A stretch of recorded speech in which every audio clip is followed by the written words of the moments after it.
Hey, everybody. Welcome to the Meeting Protocol Monthly podcast, where we chat with some of the best people in the biz and bring you useful and relevant information about what's happening in the world of meeting planning. I am Dora Figueredo, the head of events and education here at Meeting Protocol, coming to you from New Jersey.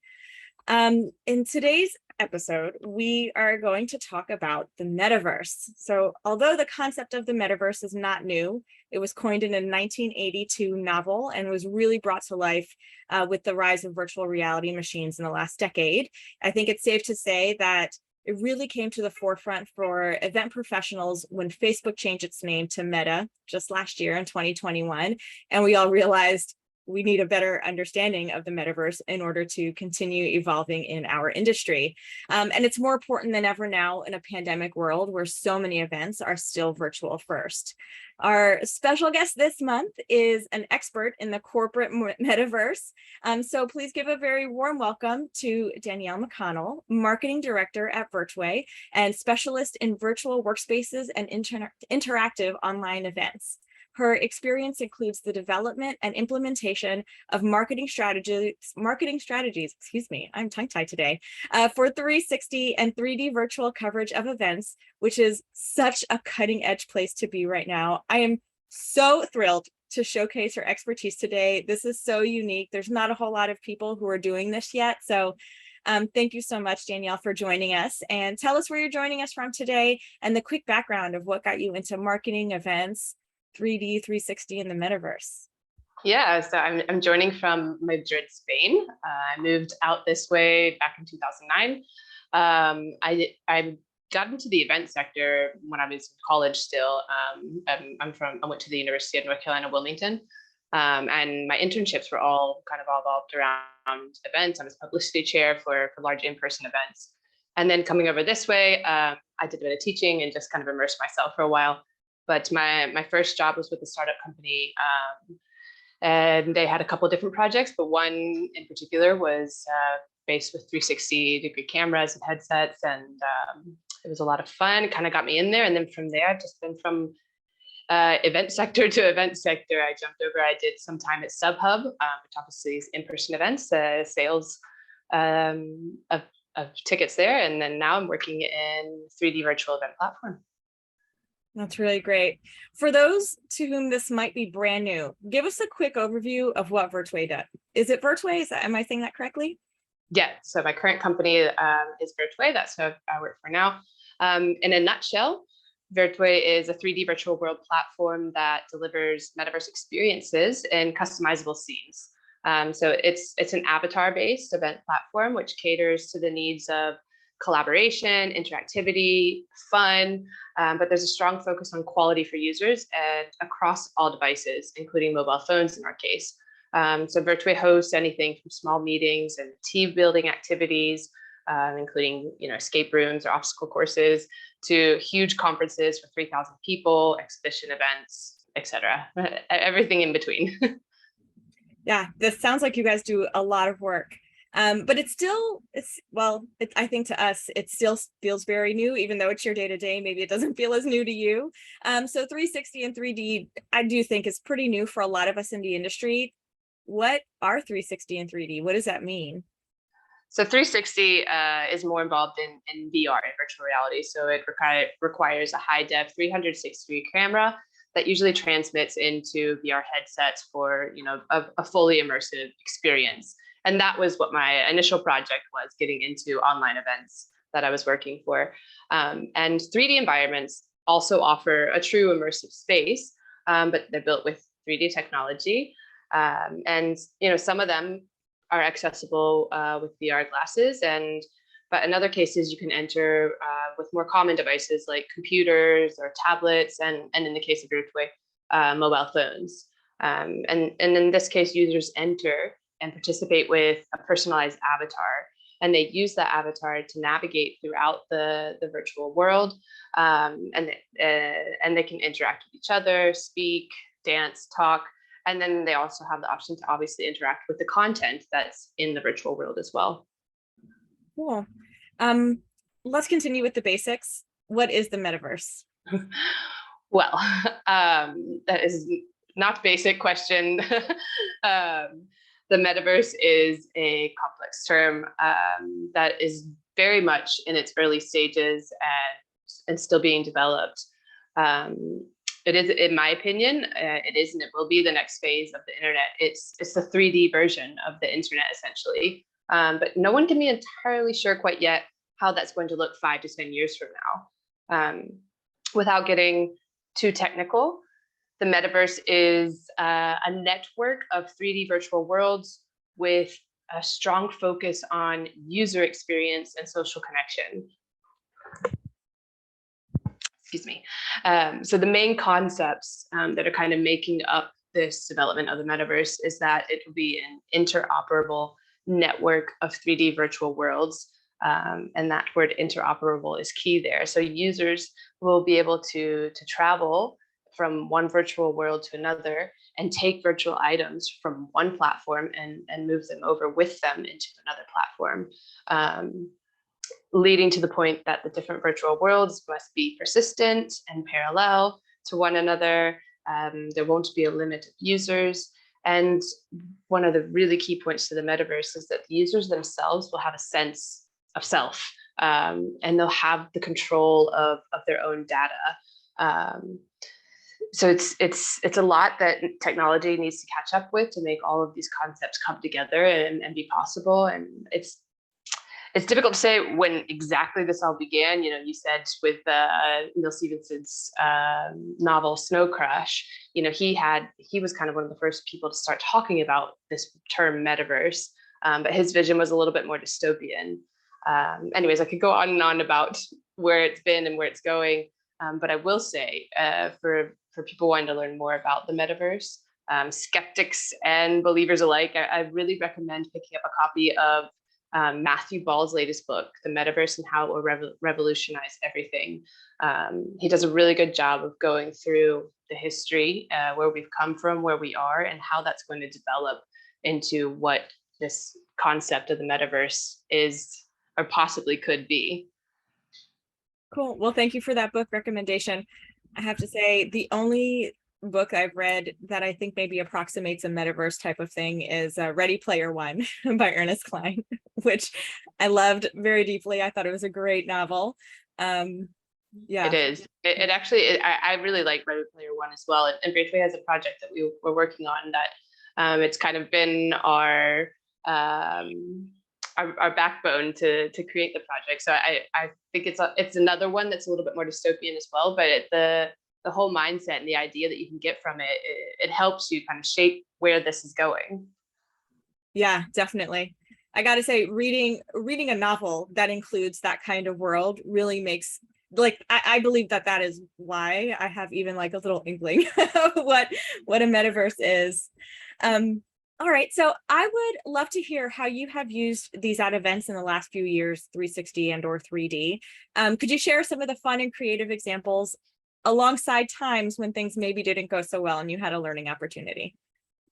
Yeah, I think I'd actually start with when it didn't go as well. And I mentioned that 360 project that I worked on when I first came into this virtual event sector.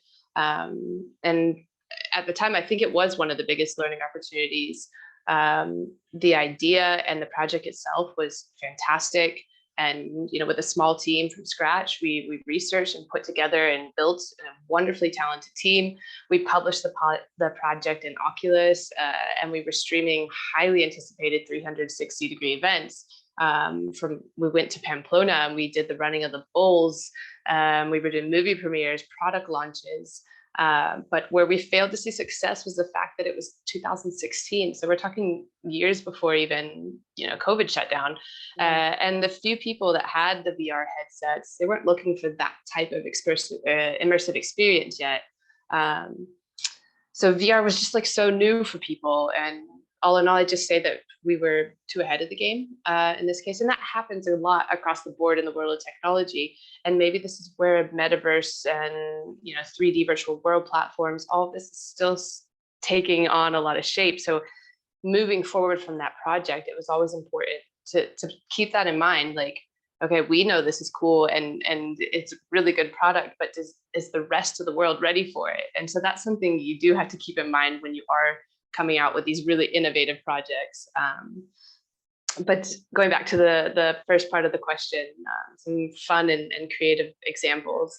There's tons, but with Vertway, we're leaders in creating metaverse experiences, particularly for corporations. And for me personally, it's been a lot of fun onboarding companies and employees into their own, private virtual worlds. The users come in, they create their avatars, and they learn how to interact in the platform for the first time. As many are transitioning from 2D or 2.5D platforms, Zoom or Teams, into a 3D environment, it's crucial for us to show them that it's not all work in the metaverse, and there's so much more to be applied to have success there. So we like to keep the idea business in the front, party in the back. So we have all sorts of team building activities that we incorporate into their business conferences or work days. We have obstacle courses, escape rooms, treasure hunts. And it's especially fun when the companies start seeing the potential and get involved. And maybe they work with us to create a knowledge quest or maybe like a family feud-like activity for people to participate in. And then when you add in leadership boards, prize wheels and drawings, like participants are really enthusiastic and highly participative in these types of events. That sounds like so much fun. I mean, I wanted to ask you next, like what type of events see the most success in a 3D virtual world, but it kind of sounds like anything can be really successful. You can do just about anything. Is that right? Yeah, I mean, and it's all possible, and it really depends on what your objectives are and where you want to take that. But the author that I talked about earlier, Matthew Ball, he was recently quoted saying something along the lines that all video conferences calls don't need to be in 3D. It supplements and complements, but it doesn't replace everything. So it's important for companies to know how many people are you getting together? What are your objectives? How immersive do you want this to be? Can you get it done on Zoom? Because sometimes Zoom is still going to be the best answer. Or integrating Zoom into the 3D virtual platform is another option. But it's about showing them how to bring in the team building and the gamification to their event. Because on Zoom, users are more spectators. But once you come in as an avatar, you're transformed into a real participant that can speak up and stand up. And they're no longer just the spectators, and they're truly immersed there. So, if you bring all that together, I would see like everything's possible, but immersive training and team building have been huge successes. And beyond that, with virtual conferences, they're able to give their online attendees more. They don't just watch the live stream of the in-person event. They can also participate and have a social hour with dancing. And there's just so much more that you can add for your online attendees. Yeah, that's really cool. I think that you are right that this can just like open up a completely new world for online attendees. It's not just like come and listen to somebody talk at you, like you're just like watching a spotlighted speaker on Zoom. I mean, sometimes that's the right answer, but sometimes like that should be a supplement to something else. How have you seen the 360 and 3D virtual events be successful with things like lead generation, raising brand awareness, and offering ways for potential clients to see products when they can't physically be with the product? Yes, I think this part we're still discovering all the possibilities, and as the technology improves, it's getting even more better. Where, people can eventually come in and interact with the products. We're working with a large sports clothing franchise, and they've created one of their shops in the virtual world, and inside users can come in and see their clothes, shoes, all the different products in 3D models. So it looks pretty similar to as if you would go in the store and pick it up. We can have the 3D models rotating. They can be interactive, so you can click on them for more content. There's usually, depending on the hour, but they try to keep a sales rep in the shop. So, it's the same as a salesperson in the store that helps them with any questions that they have about the product. They can post branding videos of, if they work with Nike, Adidas, all the sports stuff. They can put these videos in the store as well, and they can connect it directly to their e-commerce, so users can buy directly from the virtual world. They don't have to leave and come back in. And then for things like rebranding, I think there's been some really cool rebranding launches in our virtual platform. Companies can do the unveiling directly in the virtual environment with 3D models and can add animation and sound to it. So it really adds like this unveiling hype. And then from there, they can move on to breakout activities, training sessions, or games that are aligned with the rebrand. And the cool thing about this is it can be done internally first. So you do it with all of your employees and you get through that part. And then they can invite journalists and partners to come in, and that helps push their PR efforts. They're not doing the traditional rebrand launch or product launch, whatever it might be. And it really catches the attention and pushes PR, a little bit further. Yeah, that's so fascinating. When I think about things like product launch parties and things like that, usually it's like set up in a place, in a physical location that gets broken down after, like you have that experience. It's sort of like very ethereal and whimsical. Like it happens once and then you take it down and it's like it doesn't exist in the physical space anymore. But presumably in a 3D world, it can exist forever and ever, right? Exactly. And that's one of the cool things. Like you can do this in steps. You can leave it open. You can do it privately. We've got a company that's going to do obviously their VIP sessions first with their C-suite employees. Then they're going to have all the other employees. Then they're going to have journalists, and then they're going to have like the big public launch and invite the public. And because that, we can leave this open and we can change it if it needs to be changed or update anything, depending on the audience that's coming. So you can leave it there. And it opens the doors up. Like how many more people can attend these types of events now if you do it online as well? Yeah. Do you see event pros continuing to choose this, to choose this type of virtual event, even though in-person events are now starting to grow again? I would say event pros themselves, I think they're still quite partial to in-person events, and they should be. It's what they know, it's what they love, and I don't believe that the metaverse or any virtual experience will ever be able to fully replace that in-person feeling that you get, that social, being with the people physically. So yeah, I wouldn't say that most of them are choosing virtual over in-person now, but instead they're incorporating hybrid models. And as I mentioned before, this opens up so many doors for them to meet their event objectives and go beyond. They're able to reach a much larger audience that goes well beyond the physical limits of meeting in person. Mm-hmm. But then that's event pros, but I would say companies that aren't per se event pros, they're the ones I think that are diving more right now into virtual, because they're keeping the remote working model.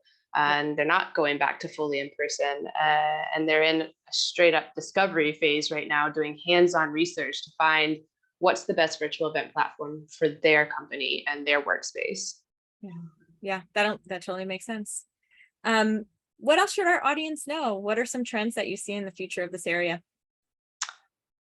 It's so hard to say for the future, but I would say one of the biggest trends that I've been seeing over the last month or so is from large, small companies and universities all over the world. They've all had a similar question, and they're kind of saying like, has anyone else in our sector done this already? Or have you worked with our top competition in their way?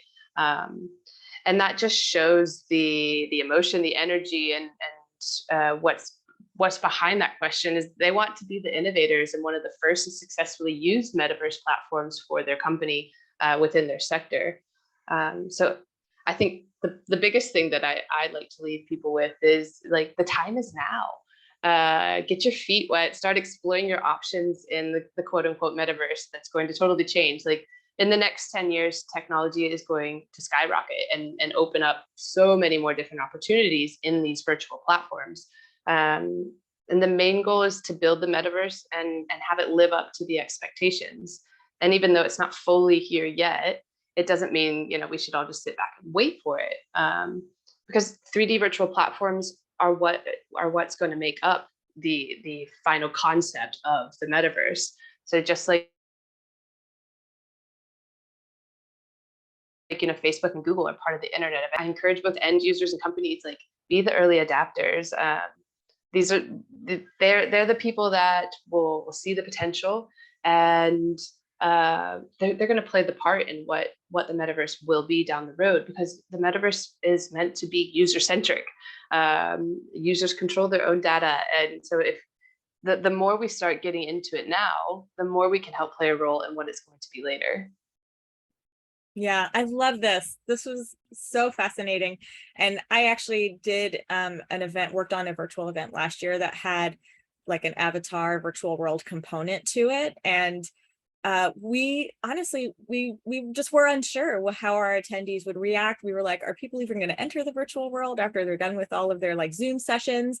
And they did, and they loved it. We got such positive feedback. So for all of the people out there listening, like, highly encourage you to check out Vertway and to just any virtual of avatar, like 360 or 3D virtual world. It just truly, people loved it. And for so many of those attendees in the event I did last year, it was the very first time they had encountered something like this, and they just had such a blast in that virtual world. So yeah, so I want to end this with my usual fun question at the end. Share a memory or experience from a super cool event that you've been a part of. Could have been real live or virtual, that you attended or produced. Any cool memory? Yeah, there's so many. We worked with Boston University School of Medicine on a poverty simulator for their med students. It was similar to that went through, but it was so interesting, and it was such a learning experience. And I was so glad I was part of that, because I was able to see, how the process and the feedback for the students was fantastic. There's one particular event that always kind of stands out in my head, though. And it was a 2-week training pop-up. I can't say the company, but it was a top international software company. And they really reaped all the benefits of gamifying these training sessions. And they gave away all sorts of swag bags, gift cards to top performers. It was just really cool, because the way they started the event, they had VPs come in and do a kickoff speech in a customized auditorium that completely matched all of their branding, and they kicked off after that with a social event. Which usually they do the social event at the end, but I love that they did this at the beginning, and they had music and celebrity cameos, and it just really set the level for really high for an energized event for all the participants. Because if you start that high, obviously it needs to stay that high, and it's a 2-week-long event in the virtual platform, so that could eventually get really boring, but they just set the bar. And obviously it wasn't all fun and games and team building and escape rooms and whatnot. They also had workshops to talk about market growth. They did product launches. They did role-playing sessions in smaller groups. They had, the partner program integrated, and they built out like a pavilion for one-to-one meetings. And then there was other workshops to focus on social and branding guidelines. It was just like really cool. And there was 150 participants, and I think in the end it was 4.7 stars out of 5 is what the average was from those participants. And I just think that speaks numbers. If I could show you everything, it was spectacular. That sounds so cool. I hope that I someday work with somebody that does a really cool virtual event like that. All right, well, Danielle, thank you so much. This has been such a wonderful conversation. I have learned a lot. I know that our listeners will have learned a lot as well. And I'm just really grateful for you giving us your time and expertise today. For those who want to learn more about you and Vertway, where can they go for more information? Yeah, they can go to virtwayevents.com. Or look us up on LinkedIn, Vertway. And yeah, we'd be happy to get in touch, or you can look me up. I'm on LinkedIn as well. I'd be happy to speak with you personally. You don't have to go through Vertway. We can have a casual conversation as well. Yeah, I just want to say thank you to you, Dora. This has been a really great experience. Love the energy on the call, and I appreciate you inviting me to come speak here. Great, thank you so much. And thank you to all of our listeners and Meeting Protocol fans for checking out this episode. Don't forget to go to meetingprotocol.org, where you can sign up for our newsletter that includes links to all our new podcasts, CMP tips of the month, as well as tons of resources for all things related to meeting professionals and CMPs.